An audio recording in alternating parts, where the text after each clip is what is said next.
OBC आरक्षण मामले में राज्यसभा सांसद व वरिष्ठ अधिवक्ता विवेक तन्खा ने कहा कि सुप्रीम कोर्ट ने ओबीसी को राहत दी है और 50% आरक्षण की सीमा में ओबीसी को आरक्षण देते हुए चुनाव कराने के निर्देश दिए हैं। दरअसल सुप्रीम कोर्ट ने 2 जजमेंट दिए हैं। पहले जजमेंट में कहा है कि सरकार ने आधे अधूरे काम किए हैं, इससे संतुष्ट नहीं है।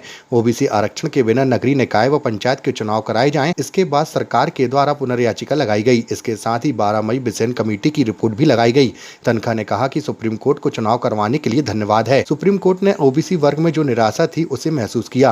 भाजपा पर हमला बोलते हुए कहा कि आधी अधूरी सरकार लोगों के अधिकार के साथ मजाक करना बंद करे। 1 महीने से ओबीसी वर्ग के लोग क्या सोच रहे होंगे, इसका अंदाजा नहीं लगाया जा सकता है।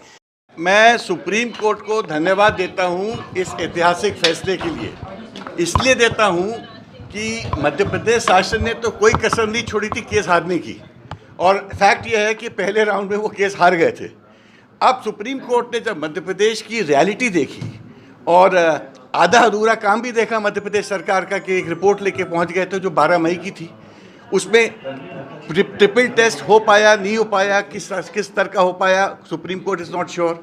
इसलिए उस रिपोर्ट को भी अप्रूव नहीं कर सकती थी कोर्ट। तो कोर्ट ने कहा अगर लोग चाहेंगे बाद में तो इस रिपोर्ट को वैधानिक रूप से चैलेंज कर सकते थे।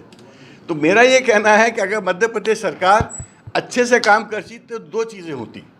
एक तो ये रिपोर्ट पूरी तरह सुप्रीम कोर्ट वैध करार कर सकता था और ओपन नहीं छोड़ता, और दूसरा, आपने जो कमलनाथ सरकार ने 27% आरक्षण दिया था, अब उसको 50% पे सीमित कर दिया है। मतलब पॉलिटिकल जो रिजर्वेशन है अब 50% तक सीमित हो गया है। जी सर, कोर्ट ने कहा है कि 50% से ज़्यादा नहीं हो सकता। इसका मतलब ये है कि अगर मध्य प्रदेश में SC ST का आरक्षण सपोज 36% है मिला के, तो इनको 14% मिलेगा। मतलब जो कमलनाथ सरकार 27 चाहती थी वो 13% एक्स्ट्रा था। तो मेरा ये कहना है कि ये एक प्रकार से OBCs के साथ जो खिलवाड़ हुआ है, जो उनके अधिकारों के साथ खिलवाड़ हुआ है और जो मजाक हुआ, पहले ठीक से काम नहीं किया, फिर ठीक से पैरवी नहीं की, फिर जब केस हार गए तो एक मॉडिफिकेशन की दरखास्त लगाई।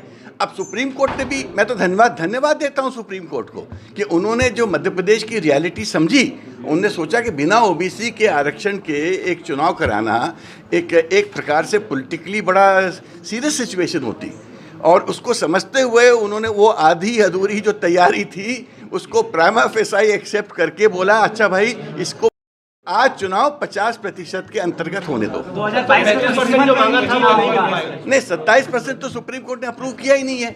उन्होंने ये कहा है कि 50% के कैप पे करो। मध्य प्रदेश में निश्चित रूप से 36% करीब SC और ST की आबादी है, और अब इलेक्शन कमीशन का काम है इस चुनाव को विधिवत रूप से as per supreme court order जल्द से जल्द कराएं। और अब आप देखोगे पहली बार ओबीसी वर्ग खुल के कांग्रेस के साथ आएगा कि उसको ये समझ गया है कि कांग्रेस उनका पक्षधर है, बीजेपी उनके पक्षधर नहीं है। बीजेपी तो सरकार की बड़ी कामयाबी इसको बता रही है, कांग्रेस का क्या स्टेप? नहीं, ये सरकार की कामयाबी नहीं है, ये सुप्रीम कोर्ट की कामयाबी है और ओबीसी वर्ग की कामयाबी है। ये कुछ सरकार तो केस हार गई थी 5 दिन पहले, 3 दिन पहले। वो तो रिव्यू पिटिशन में सुप्रीम कोर्ट ने जो एक दृश्य देखा मध्य प्रदेश का और जो आधा अधूरा इनका काम देखा, उसको बेसिस बना के एक प्रकार से मध्य प्रदेश की जनता और ओबीसी जनता को राहत दिया, जिसके लिए मैं सुप्रीम कोर्ट को बहुत धन्यवाद देता हूँ।